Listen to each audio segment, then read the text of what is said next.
The European Council President Herman Van Rompuy pointed out earlier today that the EU is primarily aiming at ousting Gaddafi. Now, that's not what the UN resolution indicates. Do you think the EU is on a collision course with the UN here, perhaps?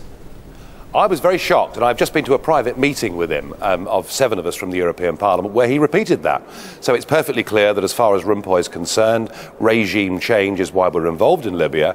What was also surprising was that we'd all seen it to begin with as France, Britain and America getting involved in this, and it now coming under, this morning, a NATO umbrella. But what Van Rompuy made clear was that those countries would not, and in fact could not, have gone to war in Libya without the European Council approving it. So what Van Rompuy is saying is that it's the EU, as much as anybody else, that has started off this war, and that the aim is to topple Gaddafi. And I would have thought that does go against UN Resolution 1973, and I see it as a very surprising development. All right, let's draw some comparisons here, if we may. Back in 1999, NATO bombed the former Yugoslavia for almost 4 months and still introduced ground forces to take full control. Now we hear the reports that 4,000 US Marines are being moved closer to Libya. Do you think, is there really support for another ground offensive?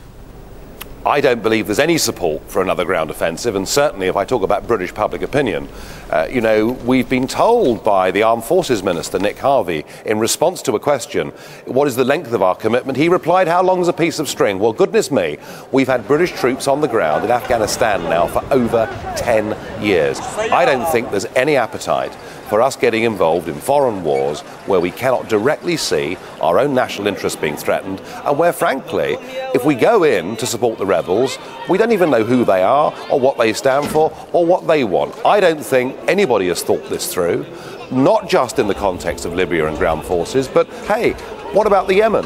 What about Syria? What about Bahrain? What about Saudi Arabia? I mean, is there really? Do Sarkozy or Van Rompuy or Cameron, have they thought about a strategy for North Africa and the Middle East? But when you talk about Yemen and Bahrain, for example, we're seeing protests, anti-government protests, people fighting for the same cause as what we've seen in Libya. Why is it then that Western powers have gotten involved in Libya and not in places like Bahrain and Yemen? Well, look, I mean, you're asking me the question.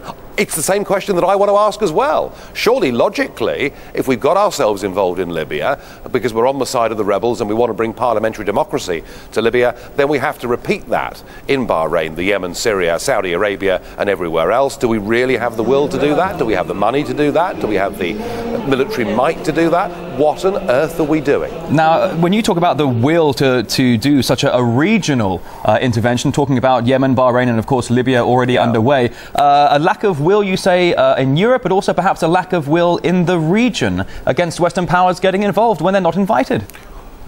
Well, I would have thought that's true as well, and it may well be that the people defending Benghazi against Gaddafi are at the moment very grateful for the help they've had over the course of the last week. But if we run this on any longer, we may well find ourselves with ground troops in a country where we actually alienate both sides of the conflict. So I am very, very nervous and very sceptical. I don't like what's happening in Libya, but here we are, throwing in our aircraft, possibly about to throw in our troops, against a man who just 4 months ago, Mr. Van Rompuy, was hugging in public.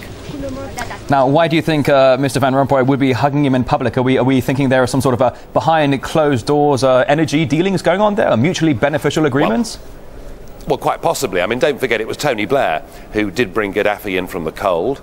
Peter Mandelson, of course, knows Gaddafi's son well. He's been pheasant shooting with him. He's been on a yacht in the Mediterranean with him. And as I say, there was Van Rompuy in December. I mean, the air is pretty thick with hypocrisy over this, isn't it? We could have singled out other dreadful dictators. We could have gone and attacked Mugabe or chosen all sorts of different places. So I just don't know why they picked on Libya.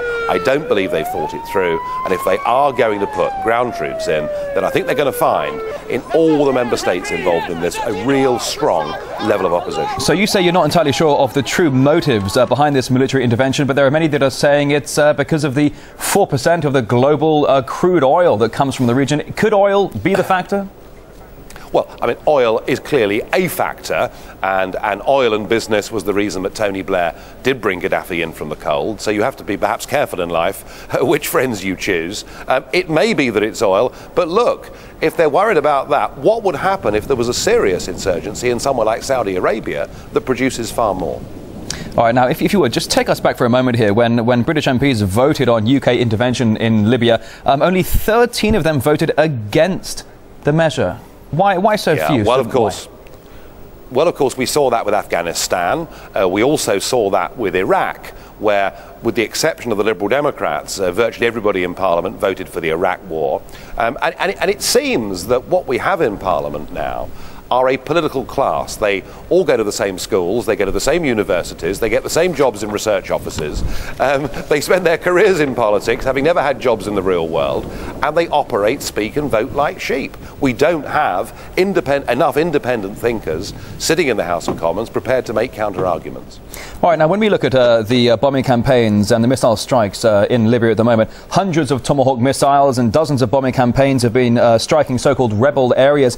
Meantime, Western powers claim, though, that these acts are to protect civilians. Does it seem to you that collateral damage is an expectable and expendable side effect? Well, I don't think it matters, how good your missiles are, how up-to-date your kit is. There is no doubt that if you're involved in military intervention, unfortunately, however much you try and pick the targets and select the targets, there is bound to be a number of civilians that get killed in these things. I mean, I think that is just a fact of modern war of this nature. But again, we seem to be... I saw Mr Cameron this afternoon talking about the fantastic victories we'd secured over the course of the last week. I'm not sure what to believe when I hear all of that, but certainly civilian casualties will be an ongoing part of this campaign. Well, when you hear Prime Minister Cameron talking about so-called victories, in what context do you think victory actually translates to? Well, they seem to be measuring success in the number of tanks and armoured personnel carriers and fighter jets that they've destroyed from the air and with missiles. They seem to be saying, look, we've smashed up loads of their kit, they haven't got much of an air force left, we've killed lots of their people, and therefore, aren't we doing well? And doesn't this justify the action that we took just over a week ago? And I'm just not sure the public are ready to buy that. All right, now let's turn our focus now to that of Brussels. The past 2 days of severe protests there as the EU summit has been discussing a possible bailout of Portugal and more austerity cuts in social services there. Do you think with severe austerity cuts taking place around Europe, it's likely to possibly overshadow military involvement in Libya, or, on the contrary, make the public more sensitive to the huge spendings on the Libyan campaign?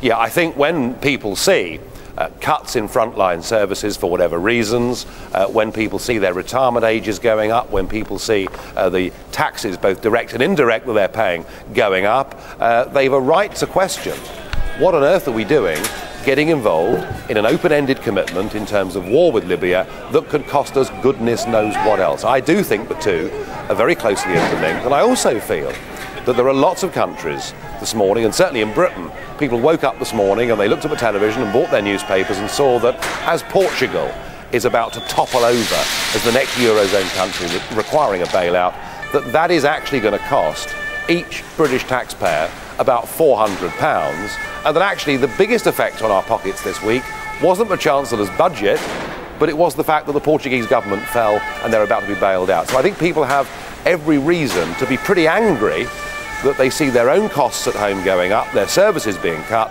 and money being thrown overseas in all sorts of projects that they wouldn't necessarily support. Now, I'd seen those reports earlier that British families will be cashing out about £400 for the broad-scale bailout of Portugal.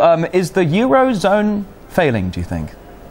Oh, listen, the Eurozone, I've been saying for over 10 years that the Eurozone, as it's currently constructed, cannot work. You cannot have countries as diverse and different as Greece and Germany put together in a single economic and monetary union. It won't work. And they can come up with their bailout packages, and they can come up with their plans, and they can keep these countries inside the euro for now. But in the end, all they're doing is building a far bigger and a far worse bust when it comes. And I am utterly convinced that Greece and Ireland and now Portugal and possibly even Spain are now being trapped inside an economic prison, where their democratic voice in terms of general elections can't be heard, where we're going to see increasing violence on the streets, and at some point in time they've got to come out of the euro, re-establish their own currencies, devalue and reschedule their debt. Otherwise, they are simply not going to survive.